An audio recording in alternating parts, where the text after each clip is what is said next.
Hello and welcome back to episode 13 of the Font Forecast. My name is Mike Owens. That man there is Rob Font. He doesn't need introduction. He's got a big fight coming Let's up. He's always go. got big fights coming up.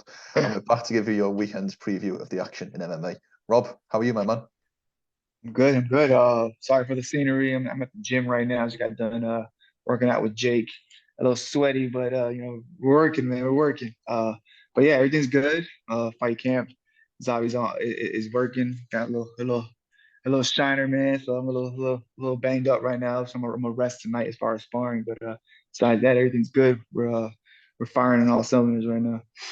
Rob looks like he's been kidnapped and has been put into someone's basement by the looks of it. It does. It's always bizarre seeing your gym because it doesn't give you that. You think about Extreme Couture, you think about Kill Yeah, Cliff. It doesn't have the traditional sense. Very small, very intimate. But obviously, you guys yeah. got the magic formula.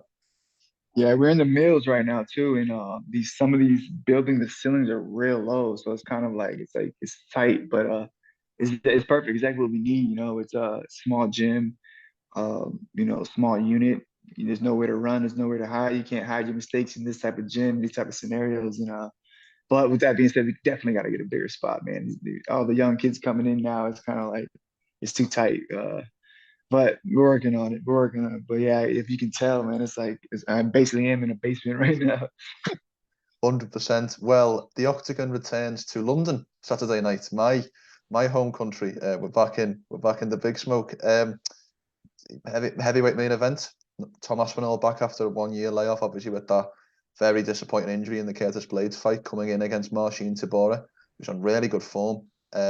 What do you make of this overall fight, and also the fact that Aspinall's been out of the cage for over a year with such a bad injury?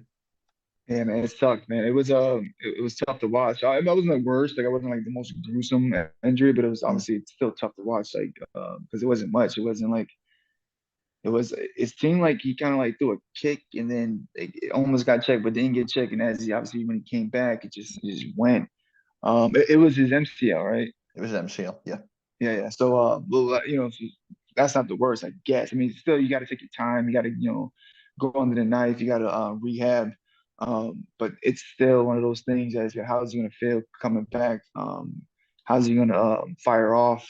And I think he's going to be fine. He's a quick starter. I don't think his in and out movement is going to go away at all. I think he's going to have one of his best performances of his career. I think he'll be rested. I think he's gonna have that itch, like he hasn't been in there a while. He's gonna have that hunger. I think technically he's way better than his opponent. I think he, he um he's quicker, he's faster. His wrestling is even a little better. His jiu-jitsu is on point, and he's a finisher. Yeah. Marcin, like he doesn't necessarily finish too many fights. He gets finished sometimes and not often, but he does get finished here and there. He's definitely super durable, but it's more of like just a kind of like a tough guy. Like he's not gonna be easy to get out of there. He's gonna be there the whole fight. He's more grappling heavy, but will just stand in there, throw with you. He's trying to get to that clinch. He's trying to take you down and just wear on you. But I just think Tom's gonna be too smooth. His wrestling is too high level. His jiu-jitsu is too high level, and he's too quick with the combinations and the footwork. And he's too calm in there, man. I think this is gonna be a great performance for him. And I see him getting it out of there. TKO second round. You obviously had a very similar situation with the ACL tear, and then obviously the comeback against Moraes. You came off the blocks and got him out of there in the first rounds. Is there one piece of advice you would give to someone coming off an injury like that? Maybe in Tom's case with the MCL, is there a particular piece of advice you would say when you get back into the cage?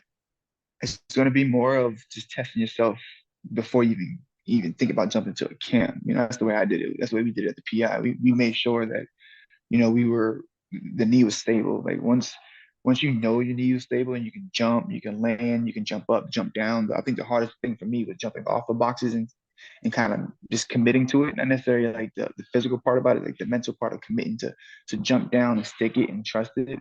And then once you do that, and once you feel that, I was like perfect. And then you get that first kind of training session and that first sparring session, and you start feeling like everything's good. You know what I'm saying? You start flying. That's what I felt. I don't think it's going to be an issue at all for Tom. Honestly, I think he's going to come in there and have one of his best performances. Like I said, I think if he obviously did the work, the rehab, and stuck to the routine of whatever they came up with, and then like I said, test himself. I'm pretty sure he's working with professionals, and they're going to make sure that knee is stable and it's not going anywhere before he even starts kind of even training or kicking pads or even just doing jiu-jitsu. No, I completely agree. And what you kind of talked about there, I agree. Where I feel like Marcin Tybura is up his ceiling is maybe top 10, maybe top 7 or 8, depending on how the rankings shake out. But I think a lot of people look at Tom Aspinall and think he has got real heavyweight championship potential. I think he was on the way. Obviously, the Blade fight was too quick to really get anything in terms of analysis about that fight. But who knows if he'd have beat Curtis Blades the way maybe Sergey Pavlovich went on to beat Curtis Blades, he may have been next for the title. I do think Tom Yeah. Aspinall gets the win. I do think he gets the finish, and I think I think the plan for the UFC is to set up Sergey Pavlovich versus Tom Aspinall with a vacant title. It's gonna be interesting. And he's gonna be in London too, man. Event. He's gonna have a great night. He's gonna have definitely a great night for him. Yeah, yeah. I'm excited for him. He's coming back. He's gonna do his thing, man. I spoke to Tom about this as well, and he said this in a couple of interviews, but I did speak to him about it, and he said that he's happy that it's back in the O2. He's happy that it's back where the injury was sustained. It's like he can right the Yeah. wrong because he feels like all those fans who paid all that money to come and see him in the main event, they were left shortchanged, and he feels like he owes them to give. Obviously, there won't be the exact fans back, but you get the point. He's righting that wrong. And that's a really cool way for him to hopefully, get back in the winner's circle on Saturday night. That's even better, man. It's like you said, like he wants to put on a show for the fans. He wants to give back. He knows that's not what people paid for. That's not what they want. So it's good on him, and that's going to be even. I mean, for the fans, it's going to be even more because he's trying to impress the fans. He's trying to go out there and like give you guys a performance, and he understands that sometimes it might be your first fight. Like it's going to be your first UFC event coming to Boston. So like Yeah. I'm pretty sure some people in London that's their first time. So they want it. If you're competitive, you obviously want to win, but you also want to kind of give those fans that entertainment side of it as well. So it's going to be so it's just it's huge that he wants to kind of come back, and he even said that he's even thinking that way too. So it's most people don't care. They just want to get the W. Yeah. How do you think it gets it done? But we're both going with Tom Aspinall. But how do you see the fight playing out? Oh man, he's gonna hit him with a quick combination, something simple too, like a jab cross hook, rock him, put him down, and TKO him. And I love his style. I love how like he moves like a 55er almost. Like he's so slick. He's in and out. I think he puts a couple of combinations in. His killer instinct is on another level as well. Like he sees you, he get hurt a little bit and it's over. He's on your head and he's taking over. But yeah, I think combination up top, put him down, finishing some ground and pound, TKO second round. You might laugh now, but I see some similar footwork patterns to him and Calvin. I know they're probably 4 or 5 weight classes apart. Maybe it's just the slight patterns, but I do see similarities, specifically in if you remember his knockout to Sergey Spivak, where he hits him with the knee and then the elbow off Yeah. the break in the clinch. It reminds me of Calvin. It's bizarre, and as you say, the speed and not only the speed but the technique. Tom Aspinall might be one of the most technically superior fighters at heavyweight. Yeah.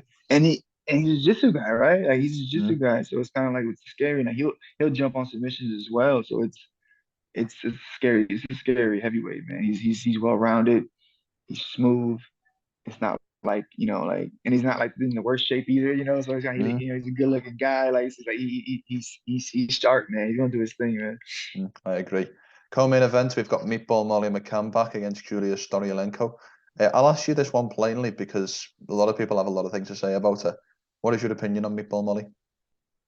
Meatball Molly is an OG, man. She's a gangster, man. She's awesome, man. I love everything about Meatball Molly. I met her for the first time in South Carolina. We fought on the same card, or I didn't end up fighting, but we were on the same card, and ever since then, I think we want to say maybe one more. We were on the same, not the same card, but in the same. Well, her, and Calvin were on the same card, and I believe in Moncton, and then we always see each other here and there, and then we hung out a lot in Fight Island. We got on some jet skis and everything. Like it was hilarious, but it was a great time, man. She's awesome. Love her energy. She's just a good person, real positive. just you see her, you just smile. She just brightens up Yeah, the room type of person, and it's even better with her fighting style. You see her, she jumps up the cage, she gets out there, she entertains the fans.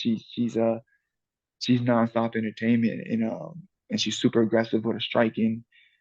She's more like it seems like a little more like boxing heavy first, but she will mix in some kicks, some spinning elbows, spinning back fists.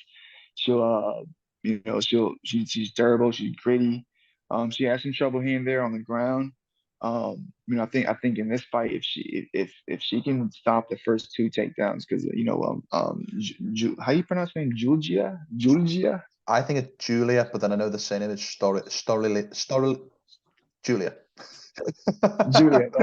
So like Julia has she has great takedowns, but oh sorry, let me rephrase it. She has great timing on her first takedown. If she doesn't get the first one, she kind of like gets a little tired, gets a little sloppy.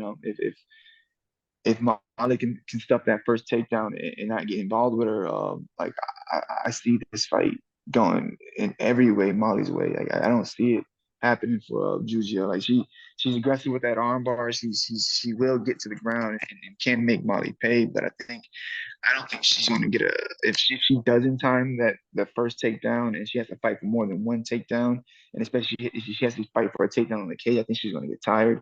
I think she's going to kind of like almost gas out, and I think Molly's going to take over. I see Molly winning the decision on this one. I think this is Molly's fight to lose, to be honest. I think when you've got Julia coming down from, I think she's missed weight once, if not twice, at bantamweight, and she's coming down 10 pounds to fight Molly in Molly's home country, with Molly having that chip on her shoulder off the Erin Blanchfield. I know the Erin Blanchfield loss really damaged Molly. I think I saw an interview where she said she was thinking about retiring ahead of that match. So this will be Molly's moment to go. I'm back. What is it that you always say on Instagram? I'm him. This will be an I'm him moment, or an I'm her moment for Molly Mccann. I think she will come out with a fire under her. I think she'll throw heavy, as she often does. She'll be aggressive. She'll fight for the crowds. I think she stops Julia late. Same. I don't think she stops her. I think she gets the W. I uh, I think she needs that first round. She needs to make sure she obviously doesn't get taken down, and she does get into the clinch, make her fight for more than just one attempt. If she can't time that takedown, I do believe she's going to have a harder time throughout the rounds, especially if it gets to that third round. I think if it gets to that third down and she hasn't fully taken her down, and she's taking some big shots or eating some kicks and body shots, and that pressure Molly brings, it's gonna be a long night for her. My only worry with Molly is if she falls in love with the spinning elbow again, because she had two knockouts with the spinning elbow, and if you throw that too many times with somebody who's trying to take you down, you could easily get a back take or get double unders or anything like that. That would be my only minor criticism is if she goes a little bit too heavy on the spinning elbow. But I think as I say, this is me Bull Molly's fight to lose. Yeah, no, it's like it's tough, but if she wouldn't be me Bombala, she wasn't throwing that type of shit. So it's kind of like as a coach, I get it, but as a fan, like do all that shit, man. Get in there and handle your business, Meatball. Do your thing. I'm going with Meatball Molly on this one. 100%. And she's gonna be home. I can't wait for her. I can't wait to see her jump in that crowd and just go crazy. And she does have Irish roots as well, so there is a chance we might see her in Boston as well. She might be out there supporting Tell you her to guys. come out. Tell her to come out, man. Tell her to come out. Reach out there, make the call. That's your people, man. Tell her to come out, bro. I'm on it. Featured fight. We've got Nathaniel the Prospect Woods versus Andre Fili. Nathaniel is 2-0 since making the move back up to featherweight. Fili, obviously that perennial contender, fought everybody, but has kind of lost to that top level at featherweight. Think the likes of Max, Calvin, Sadiq Yusuf, Bryce Mitchell. This to me is a fight about showing how good. Where is Nathaniel Wood at? Is Nathaniel Wood ready to take a leap towards the top 15, or does Andre Fili keep his place at that top 20 level? Yeah, man. Yeah, Nathaniel, I'm real familiar with him. I figured I eventually would end up fighting Nathaniel Wood. He's a slick striker, heavy low kicks, real sharp head movement, great boxing. But he's also a jiu-jitsu guy, man. He started off, I believe, 3-0 with 3 finishes, three submissions at that too. So it's like, so he mixes it in. He knows, and he even knows how to kind of even grind out a W, get on top, get in your guard, and just wear on you, not get submitted, and and win fights. He moved up to 35, so I'm assuming those cuts were heavy, big, hard for him, and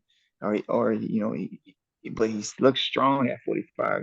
Obviously 2-0, kind of really put it on Rosa, and like those leg kicks, and I think that's going to be a huge part of his game plan for Fili.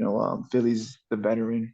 He's an aggressive striker that mixes in his takedowns and I'm sorry, his kicks with his hands very well. He's long. He does get hit. He has fought everybody. Will fight anybody. I think his second fight he fought Max Holloway. Like he's fought everybody. He's been there. Comes from a solid team. Um, you know, cool kid, man. I hung out with him a couple times. I actually trained with him here and there. Like hanging around. Like we did a seminar in Japan. He was out there, so we got to train with. Oh, So I got to train with him, and then I went to Alpha Male not too long ago. I'm not too long ago, but before I got into the UFC, and he was in the room as well. So I'm very familiar with him. Cool dude, great story. But does kind of like obviously when you're fighting the best, it's kind of up and down with the wins and the way he fights. So it's going to be like you said. I think this is going to be one of the fights. But what Fili shows up? Does the aggressive striker show up? But does that hurt him in this way? Because is Nathan a little more? Is he sharper? Is he more technical? Does he hit more hard, a little more harder? Like that's what we got to find out. I think for Fili to win this fight, he's going to have to mix it in, make some takedowns. Um, use his range, not sit there and stand right in front of him so he can get chopped away with the low kicks. I think I'm leaning towards Fili on this one. I think he's going to win the decision. I don't see him finishing Nathan at all. But I think it's going to be an exciting fight. I think this fight has fight of the night written all over it. But I think I'm leaning towards Fili on this one. I spoke to Nathaniel yesterday actually when we were talking about the move up to featherweight, and his basic what it came down to was he said, "Yet the guys at 45 are bigger than me, and they're probably going to be stronger than me, but I'm faster." And he said that if I'm faster, I can get in and out before they're even throwing a shot. And that was a perfect example of that in the Rosa fight and also in the Charles Jourdain fight in Paris. He was in and out before either guys could even throw a combo. The trouble is as you go up the rankings and those guys, it's that whole phrase, isn't it? You zig when you should have zagged, and those guys at a bigger weight class will punish you. Having said that, Fili's not really that one punch knockout artist. He doesn't really have that real KO power. I do feel like speed will kill in this fight, and I think Nathaniel will get a unanimous decision victory. Okay, let's Maybe, go. but maybe I'm just biased because it's all my friends who are fighting on this card. Hey, I get it. I get it, man. I get it, man. I get it, man. Are you doing any media coverage for this fight at all? I've got quite a few interviews lined up. Speaking to Nice. Dangerous Davy Grant later this evening. Let's He's on the go. Let's prelims, so go. that'll be fun. Hell yeah, hell yeah, hell yeah. Yeah, no, another great card. What I'm saying? Obviously, O2 Arena, they always bring it. It's exciting. Um, Exciting main event. And you can see they stacked it with all the countrymen. So yeah, I'm excited, man. I'm excited. It's gonna be a crazy night. It's gonna be loud entertainment, and then obviously shout out to meet my Molly, man. She's gonna put on the show. One more fight to talk about, and I realised I didn't ask you to prepare any notes for this, so I realise I'm going off the cuff, but we forgot to mention Paul Craig versus Andre Muniz. Somewhat people one person likes to take arms against another person who likes to take people's arms. So who gets their arm broken in this one? Muniz, man. I think Paul. I think I'm going with Paul Craig on this one, man. I'm not going against the countryman on this one. He's home. I'm going with Paul Craig. I agree. My only worry with Paul Craig is he's dropping down to middleweight, which is a 20-pound gap. And Paul Craig was a nicely sized 205. He never looked undersized against Jamal Hill, never looked undersized against Johnny Walker. It's whether that cut to 185 will diminish him. That's my only worry.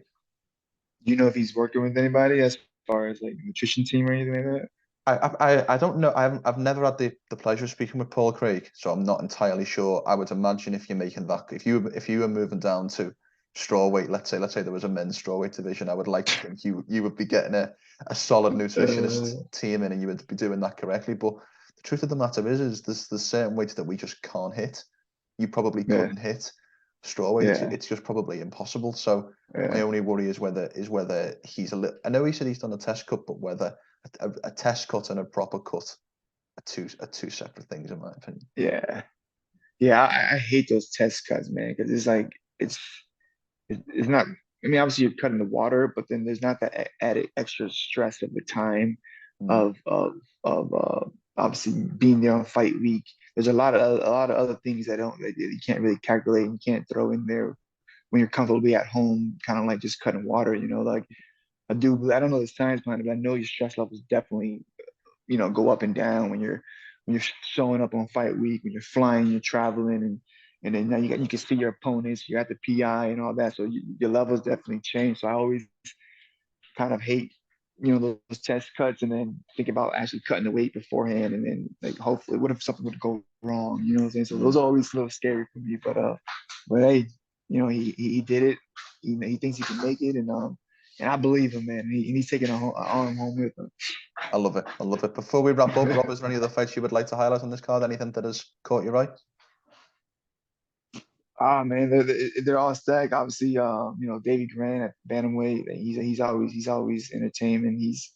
He's always one of those guys I kind of have to keep my eye on because he can always be one to fight away from like you know getting that contract extended and his name's on top of it. So I think that's gonna be another one I definitely keep my eye out for.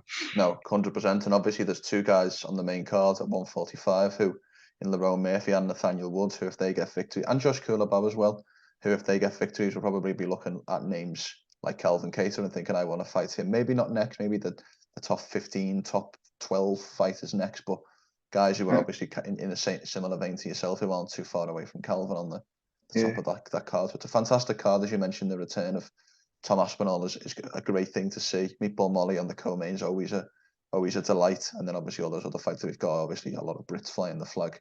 And I will be supporting them. Hopefully you'll be supporting them, Rob, since you partnered with a Brit over here. Thank you. If you've made this far, thank you for listening. Please make sure to like, share, and subscribe. And I'll hand over to my man for the last word. Yeah, like my boy Mikey said, please like, share, subscribe, and stay tuned. We'll keep predicting these fights. Yeah, guys, thanks for staying along, kicking it with us, and hanging out with us.